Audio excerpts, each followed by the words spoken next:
पिता हर समय खड़ा रहता है। मेरी बात समझ में आ रही है? मेरी बात समझ में आ रही है?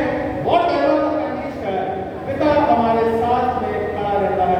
चाहे स्कूल की बात हो, चाहे बाहर की बात हो, चाहे अंदर की बात हो, पिता हर समय अपने बेटे के लिए खड़ा रहता है, हर परिस्थिति में खड़ा रहता है। वो अपने बच्चे की जरूरत पूरी करने के लिए हर परिस्थिति और हर संघर्ष करता है। सो ही बिल्ड्स द रिलेशनशिप। आज हमारा स्वर्ग के पिता हमारे साथ में एक संबंध को जोड़ता है, एक अनुग्रह के द्वारा वो चाहता है कि जो एक बेटे का संबंध है, जो कि उसने क्रूस पर से अपने बेटे को बलिदान के रूप में चढ़ाया, ताकि उसके लहू बहाने के माध्यम के द्वारा हम पिता से दोबारा फिर से मिलने पाए। टू बिल्ड द रिलेशनशिप, वो अनंत काल की योजना में, वो अनंत काल के प्रेम में अपने संबंध में हमें जोड़ना मांगता है, और इसलिए उसने अपने पुत्र का बलिदान भी हमारे लिए चढ़ा दिया। तो ये पिता है जो कि निरंतर हमारे और आपके जीवन को एक संबंध में लेके चलना मांगता है।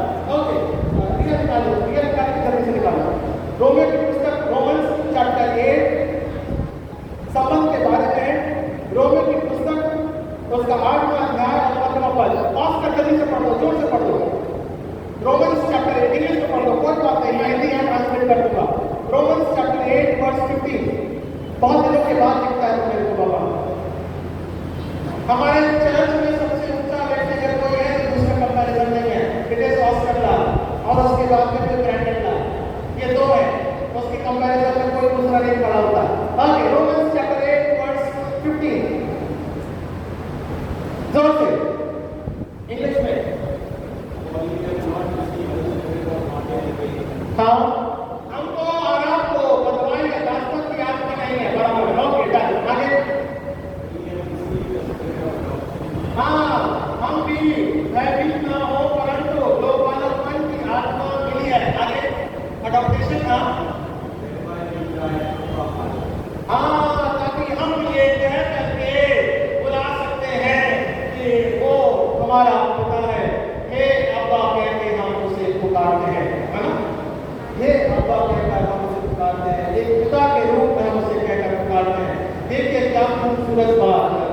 हमको और आपको, चाहे वो इंग्लिश में लिखा होगा और चाहे आप हिंदी में आप उसे पढ़ो और चाहे आप उसे उर्दू में पढ़ो या किसी भी भाषा में पढ़ो, वो हे अब्बा कहकर दूसरा में संबोधित किया गया है। चाहे कोई भी लैंग्वेज में भी आप इस सेंटेंस को पढ़ लो। मेरा कहने का मतलब है, हे अब्बा कहने का मतलब है एक पिता के रूप में उस प्रेम को वो दर्शाता है। It is a sacrificial love of a father. वो एक ऐसा पिता है जिसने अमूल्य बलिदान दे करके हमको और आपको मसीह के साथ या उसके संबंध में या उसके अनुग्रह में जोड़ा है।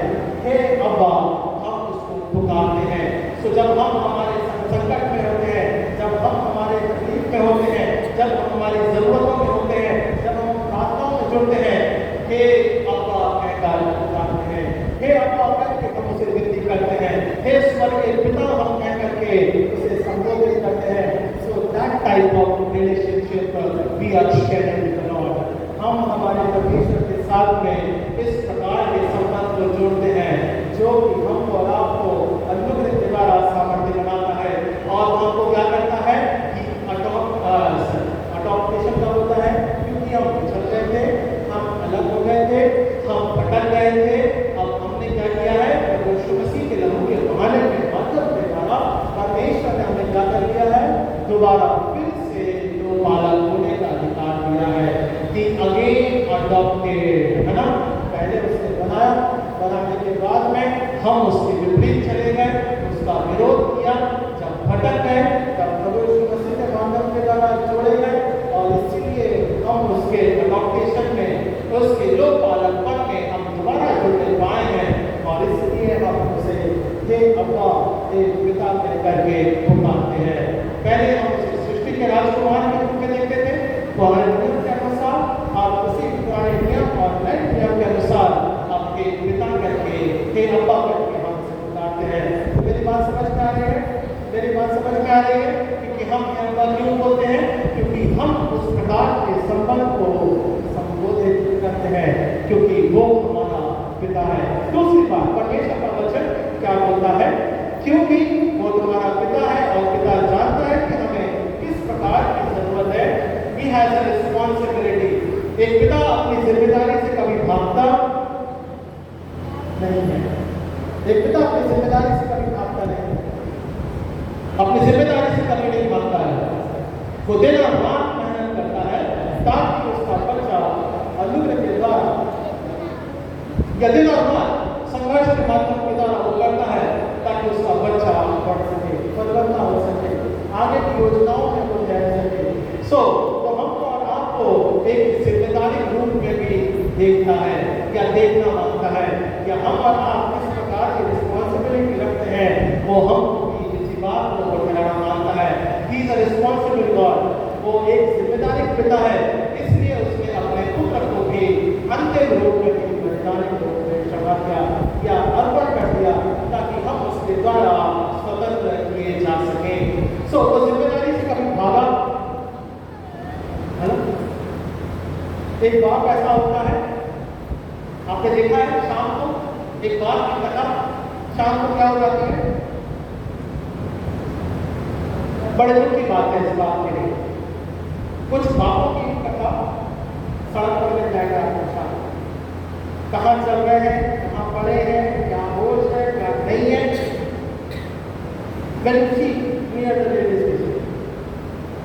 सड़क में देखें, रेलवे स्टेशन में देखें, आपकी गली कूचों में देखें, कुछ ऐसे बाप होते हैं जिन्हें शाम के बाद के समझ में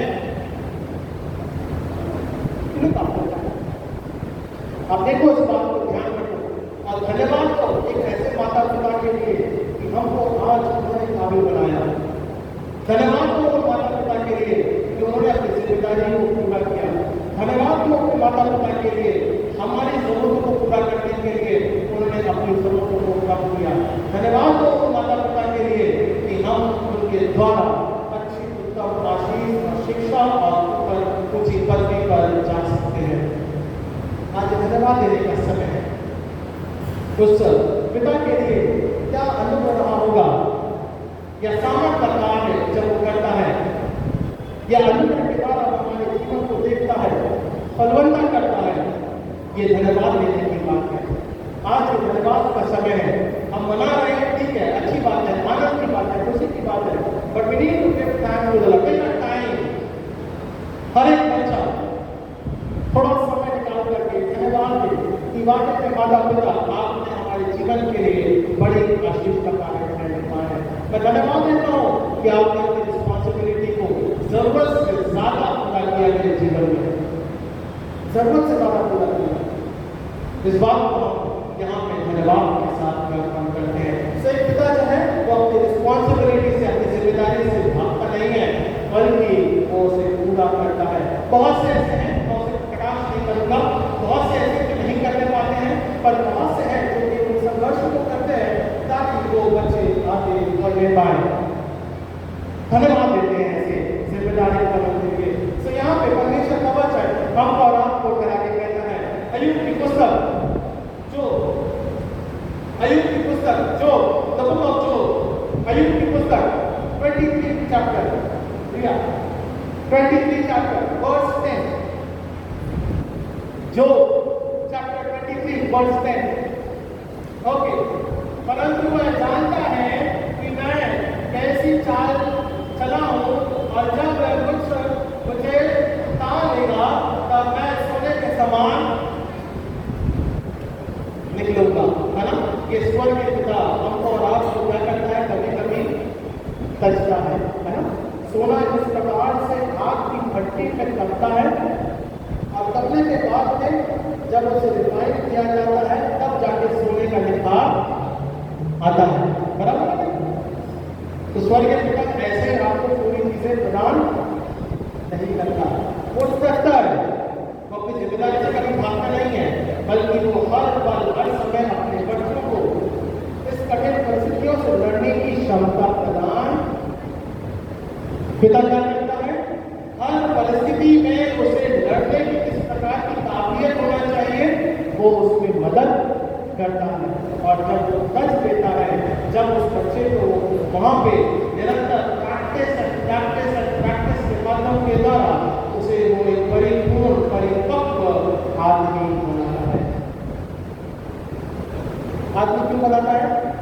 लड़का नहीं रहता उसके बाद, फिर आदमी क्यों बनाता है?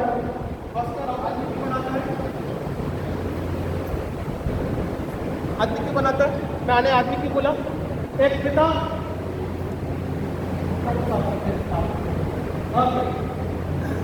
ना, समझना मेरी बात को।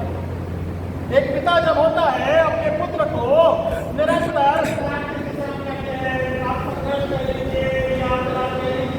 बातों को बताने का या समझाने का या इसी प्रकार से भैया ये ऐसा करने से ऐसा होगा, इसलिए तो to practise that, you know, to clear that, वो पढ़ाई करना है, वो संघर्ष करना है, ये गलती हो गई है उसको सुधार करके आगे बढ़ो।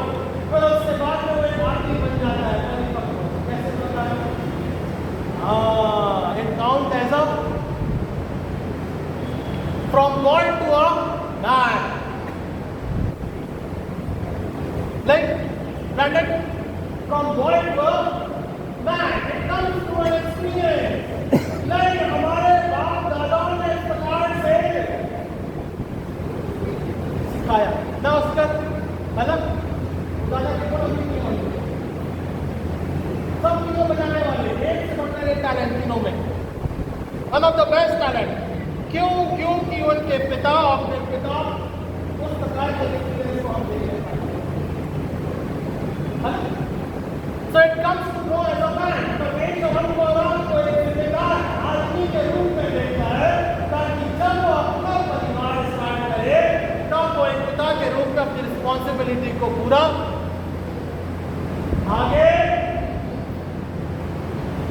भागे नहीं।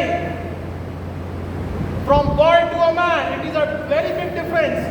बहुत बड़ा संघर्ष का एक चीज होता है। शादी होती है, घर होते हैं, उसके बच्चे होंगे। From boy to a man, it is changing the life. वो पिता का संघर्ष है जब हम इन बातों को देखने पाते हैं। तो वो परमेश्वर जो इस प्रकार से हमको एक पिता देता है, संसारिक रूप में माता पिता के रूप में ठहराया है, जो एक्सपीरियंस है, जो एक्सपर्टीज है, जो संघर्ष है माँ बाप का, वो बच्चों में झलक कर आता है और तब जाके बच्चे आगे बढ़ते हैं। A boy to a man, ये चेंज आ रहा है समझ में? मेरी बात समझ में आ रही है? How you became a boy to a man, या एक लड़की के रूप में और एक जिम्मेदारी औरत के रूप में हम इस बात को देखते हैं। ये बात समझ में आ रही है? ये चेंज समझ में आ रहा है? ये जिम्मेदारी समझ में आ रही है? It is a big change. हल्का नहीं है इस बात को, अगर आप सोचो, कभी विचार करो, कभी जवान बच्चे इस बात को